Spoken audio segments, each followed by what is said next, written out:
What is going on, everybody? Welcome back. MTG here with another episode. If you're new to the channel, hi there.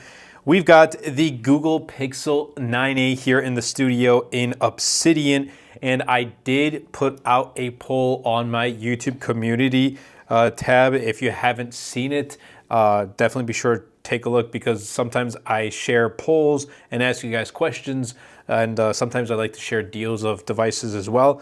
But I asked you guys which color Pixel 9a should I pick up after I also asked if I should even pick up this device. And majority of you chose the Pixel 9a in Obsidian. So that's what we got right here.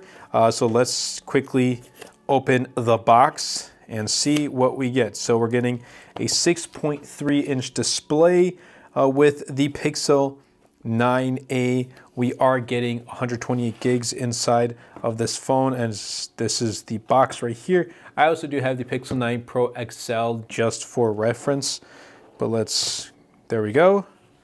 And bam, here is the phone. And honestly, I don't know, I mean, it looks pretty nice. I like how the camera is almost flush, but we're gonna have to take a look. It definitely is not a camera bar like the Pixel 9 Pro XL. We do get some paperwork. We get our SIM ejector tool, which I personally have a whole bunch of. And then we have our USB-C to C cable right here. I'm gonna put that back in. And honestly, like unboxing phones these days, like back in the day, you used to get so much stuff, and now it's just like the paperwork, the phone, and the cable. And maybe one day we're not even gonna get the cable, and after that, we're not even gonna get paperwork, just the phone, and maybe not even the box, who knows? But here it is, and I like what Google does is it kind of shows you where each kind of button is or action is. The power button right here, the volume up and volume down. We have a fingerprint sensor inside the display. We have charging right here, and all the other good things. I mean, I like what Google has been doing with their Pixel devices. And this phone is $499. So you know what? Just kind of, there we go. Just demolish it, kind of. There we go.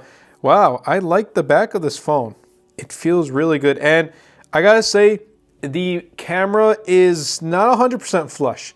It looks almost flush, but it's not. And everything else about the phone feels really light.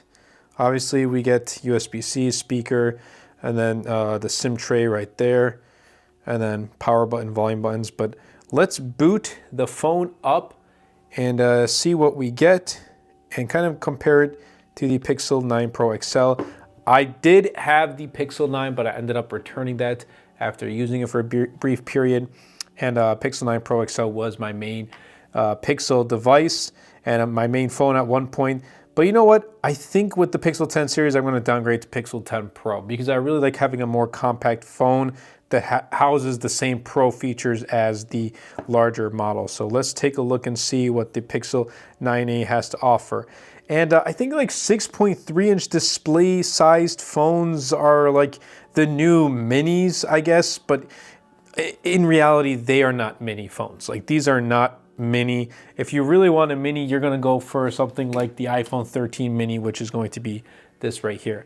But a dual camera setup, we're getting Tensor G4. We get slightly thicker bezels, which, wow, those are a little thick. But here's what I'm going to do. I'm going to set this up and I'll be right back. All right, so I'm back with just a quick setup, and I got to tell you this. The bezels on the Pixel 9a are much thicker than the Pixel 9 Pro XL. And I guess that's to be expected. Like, this is the Pro XL. It's the highest end Pixel model, so it does make sense.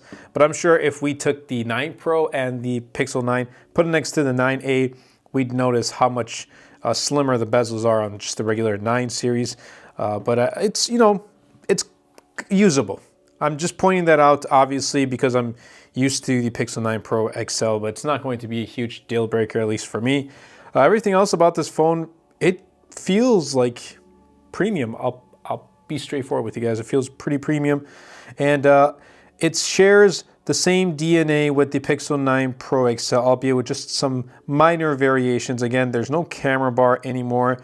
It's almost flush, but it's really technically not. If you look at it from the side, ever so slightly kind of protrudes, but when you look at it just like head on like this, it definitely does look like it's completely flush with like the phone itself.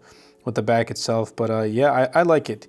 It does attract some fingerprints, so that is something to note. But if you do rock a case, it's not going to be too much of a problem. I really like the flat sides all around. Now, I did notice something with this. When you pick this up, you have to make sure you go into settings, because right now it's at 60 hertz. So you want to go to display and touch, and then smooth display to turn on that 120 hertz. Because you have a phone that has that capability. Why turn it off? I mean, if you want to save a little bit extra battery life, then go right ahead. But I mean, this is already looking to, at least from other reviews and experiences from other people, this battery on this phone is going to perform very well. So we're going to have to take a look and see how well it truly performs in my test and my experience. But what I can tell you this is, if this performed well, I think this is going to perform pretty good too. We're going to test out the cameras. We're going to see how well this display is, how bright it gets outdoors, and all the good stuff. We're going to test the Tensor G4, which, okay, I get it. It's not the most powerful chipset, but it's still a very decent chipset. And from day to day, at least from my Pixel 9 Pro XL and my 9 Pro Fold, on day-to-day basis, everything I've thrown at it, it has tackled with ease. So I don't think we're going to have too much of an issue. But for $499, is this going to be worth it? That's the question we got to think about when we meet again in our upcoming videos of the Pixel 9a. And I got to tell you this, I've used pretty much every single Pixel A series except the Pixel 8a. I skipped that. I briefly tried the 7a, but I have every other Pixel since the 3a. I've tried the 3a. I actually don't have that on hand, but I've tried it. And I have the Pixel 4a, 5a, 6, and 7a as well. So I really do like the A series lineup, Pixel 4a being my absolute favorite. And for what you pay for, I think the value of the A series is really good. And good job, Google. So let's see what this has in store. But I hope you guys did enjoy this video, and for making this video possible. It's all thanks to you guys. Thank you all so much for the continued support. If you did enjoy, definitely be sure to superman the like button, comment down below, and best of all, share this video, because it really does help out the channel out a lot and will help push my content out to more people. If you want to check out the Pixel 9a, I'll be leaving a link in the description down below. My latest wallpaper pack right here. It's called Color Blast. Also, links will be in the description down below. It goes a long way in helping out the channel. And I also do have like my Notion templates and other products listed below. And my case for my Pixel 9 Pro XL, this is from Thinborn. They are also known as Fiberborn. And it's clean, it's minimal, and it has MagSafe. And this is the case that I rock. So again, links for this also will be in the description down below. But I'll catch you guys in the next video.